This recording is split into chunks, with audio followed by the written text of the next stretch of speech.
Welkom bij de podcast van Menno en Erwin. Ja, we zijn er weer, elke week. Maar we hebben iets speciaals. We noemen het de Summer Specials. And it's even this special that I will go talk English now.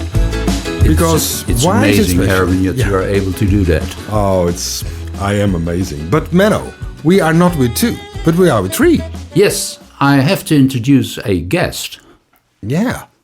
And near us sits Bill Schwartz. Bill Schwartz. All right. Thank you very much. Yeah. Yeah, welcome to our podcast show. And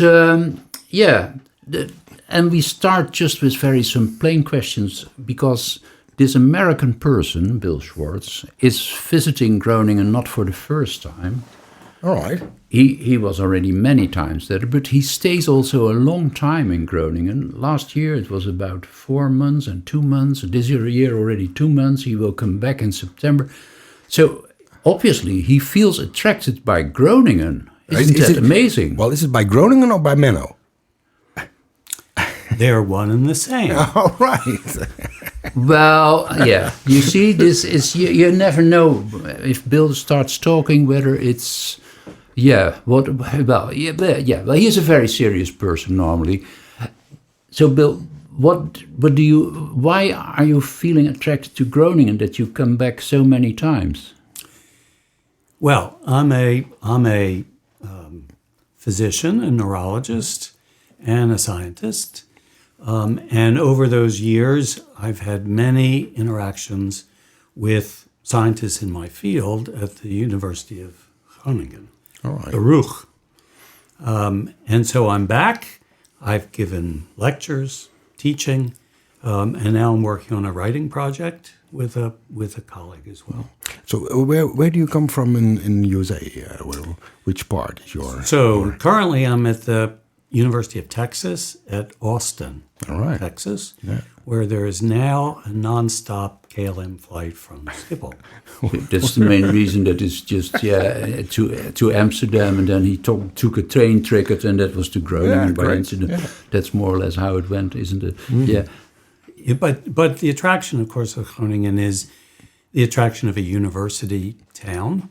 Yeah. And as you may know, in the U.S., there are cities like, for example, Ann Arbor with the University of Michigan, in Madison, Wisconsin, University of Wisconsin, smallish towns by standards of the others we know further south, but have a certain character to them, especially one with as old a University of Groningen. And it has a long history of really setting the field that Menno and I both work in for decades. So you also are into the clocks? I'm into internal clocks. All right. Circadian clocks, circadian rhythms. Mm-hmm. So that makes it acceptable that we are joined by a neurologist, because otherwise we would be very scared, because he looks at us and immediately starts diagnosing what's wrong with us, isn't he? I can't help it. Oh, great. So, but could you tell just in simple words, what is Groningen for you as a city? Well, for the Netherlands in general, right? Giant people, miniature houses, narrow stairs everywhere. I think my wife and I are, I have to admit, Eurocentric. And of course, the U.S. owes a lot to the Dutch in the past. There's a connection there. Yeah. And again, as this tight university town, and the human-sized appearance to it, that it's the right scale, and then of course the people, the Dutch, are interesting. You mean as a neurologist, or how do you mean this? As an observer. As an observer, as a neutral observer. So what's special about? Well, you know, the reputation that we hear you can correct me, of course, is that the Dutch are very direct. That's the word that goes. Direct, I guess, meaning no nonsense.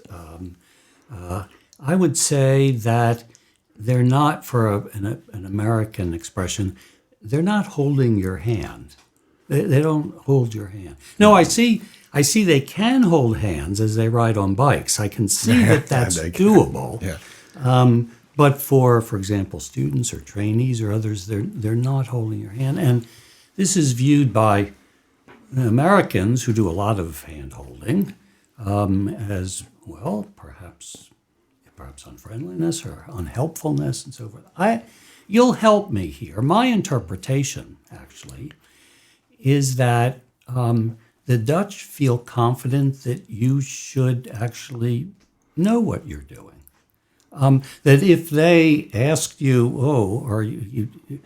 do you need help, that would be a kind of insulting thing, because you should know and you should be able to do it, to operate the machines, to operate the debit cards, to all the things. But if you ask, Menno, I need some help, then of course they're completely helpful. Yeah, they will help you. So in that sense, they're closer to Bostonians than Texans. Yeah, well, Boston is nearby, isn't it? It's just only a 6-hour flight, and to Amsterdam it's already 3 hours. So what was You're the difference? practically there. Yeah. But I find it interesting that you are so focused on Europe, because the most Americans aren't. I think. Well, we're Eurocentric. I don't know whether that's because of our ancestors or European, combination of Eastern and German and so forth. And I don't know the scale of things, the history, right? Just the history among us. I don't know. It's it's appealing. I find it, if I look at Americans, I'm now 50 years old, and I think 40 years long I thought, man, they're so they want to earn money on tips or anything, so that they are very polite because of getting money in my tips. And I didn't like that as a Dutchman. I was, act normal or whatever.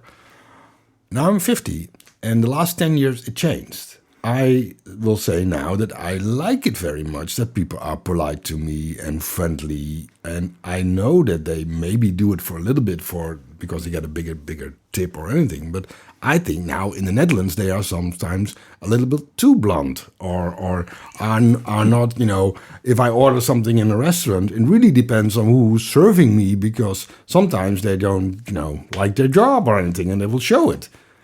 So I changed for 180 degrees. I like it now. If I go now to America, I think, well, nice. The people are just so nice to me. But I don't know if and it's very regional, of course. I mean, the cities, the major cities are kind of have a personality of a type that are quite different. So New York is finance, right? And the city that never sleeps, so it's exciting and so forth. Boston is academic, right? Academic professors, multiple universities of high repute and so forth. And there, the Bostonians are more Dutch-like. They won't be, how are you doing? Have a nice day. You won't hear that. It's sort of a relief. L.A. is film, right? And entertainment. And San Francisco is, we're between jobs right now. And you know what that means. Yeah. So. The friendliness varies also. Yeah. We found in Texas, and we're not really Texans, people really are friendly in a very sincere way. This includes in Austin all the coasties from SF, LA, New York, who arrive, and they also start to become very friendly. I have a hypothesis as a neurologist that after several years of 40 degrees centigrade temperatures, you actually start to lose the connections between your brain cells. And I'm starting to become much friendlier myself. That's the... All right. Well, but it's also perhaps something to do with city life and more rural life.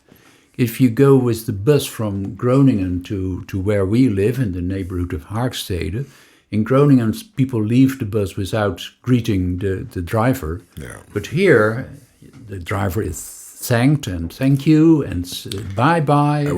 We know the male woman or... No, wait a minute. I've been taking the bus, Here in the Groningen. number one, All right. to the Zernike, and maybe it's mostly the students, but there's a lot of bedankt, dankjewel, tot ziens, when they leave the bus. And I was quite impressed and felt forced to say something. Well, that's a Menno, I think, Maybe things are changing. I think Bill is taking the bus more often than we do. I mean, I think he has a better view of the Groningen than we have. He has a very complex bus life. He is changing bus numbers. He goes into 1 and then 2 in the 5. So, I agree. And he knows students in the bus much better as we do. Yeah. Let me take you both on the bus. But you are now here for 3-4 months or something? Or? Right. So I'm here for 4. I was here last year for 4 months on this stead, and again this year, but split into 2-month blocks. Okay. So actually, I'm leaving to go back tomorrow. Okay. And then back to Houston. Back to Austin. Austin, sorry, yeah. Okay, good. I really like, if I land in Texas, I really love the first sign I see when I drive from the airport. Everything is bigger in Texas. I must always smile. Well, and the state does have a nice shape. So for coasters and other paraphernalia, it has a very interesting shape. Yeah. It's great. Well, I love it. But are you now then doing a study, or do you give lectures, or what? So I've been team teaching with an assistant professor a course which actually Menno had taught before on really organizing one's life for PhD students, graduate students, time management. How do you deal with that? And the students are quite good, and we emphasize, the thing I've emphasized is that when you're doing your PhD, you get upset when things don't work or things you don't like. And I say, that is the PhD. It's an educational program. And the life skills that you learn in time management, in communication, planning, all these kinds of things, no matter what you do, you're managing your project, and it's important. So I do some of that teaching, and then with a colleague, we've been writing I call it a manual, because for your life, or there are in this field circadian rhythms and clocks. Of course, it's all over TikTok, everywhere. Yeah. Everyone's interested in it. And many are interested in consulting or collaborating or working with circadian scientists, but they don't have a foundation. They don't have the jargon. It's like they've come to a cocktail party and everyone is speaking Greek. I mean, they need to. So this would be an idea, we call it a roadmap, of getting people started just as a foundational piece to get them started in the field, whether they're students, budding scientists, mature scientists, and writing a conversational a jump start, a quick start, a manual. All right. And so we're working on that. So if you are here that much in Groningen, I will ask a very scientific question. So what kind of food do you like the most here in the Netherlands? Well, of course, I have to have friets. Friets, I mean, but not too many, not too much. All right. Menno will tell me if I'm correct. The Hausdebers Yeah? off the Wismarkt. Yeah, very nice. I love their meatball. Meatball. All right. And is there an egg inside or not? Not in that one. Just no. all right, great. Now, I haven't yet perfected. What are the small fried things that when you bite into them, you'll burn your mouth? Ah, it's an Bitterballen. bitterball. The bitterballen. Yeah, They look right. very attractive. Yeah, But you have to I don't know how you're supposed to actually consume them. you have to wait. But they're insulated. How long do you have to wait? Yeah. Can you put them in the freezer? Is that? Nah, that's not the idea. I no. see. It's a bitterball. Well, it takes them 5 years before you, as a foreigner, starts to learn to know bitterballen. Yeah. Yeah. All right.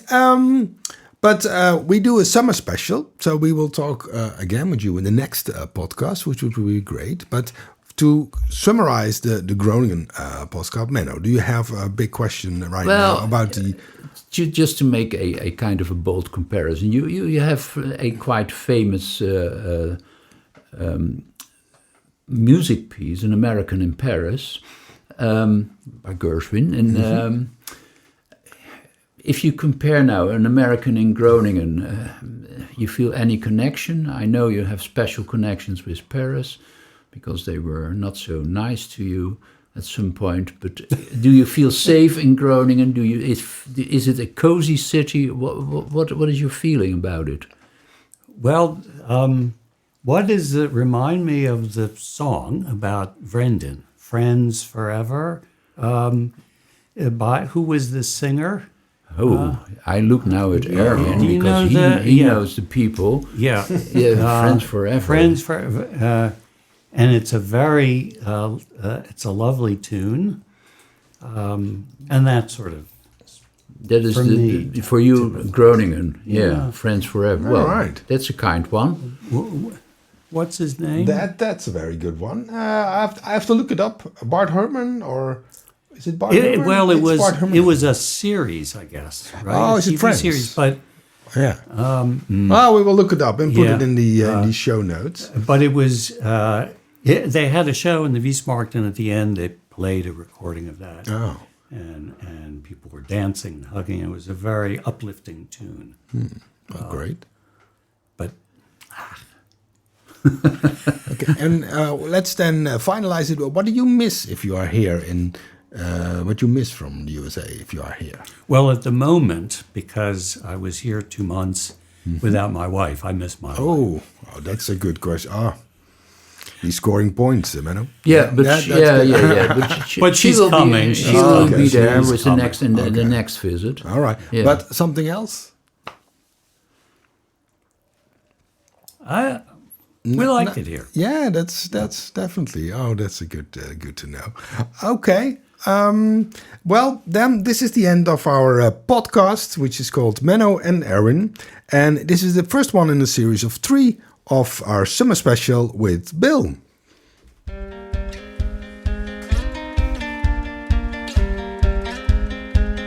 Nou, vond je dit nou leuk? Ga dan naar onze website mennoenerwin.nl en geef je op. We hebben een hartstikke leuke nieuwsbrief tegenwoordig. Kan gewoon gratis, geen probleem. Dus geef je even op, dan word je elke week met leuke nieuwe feitjes verrast in je e-mailbox.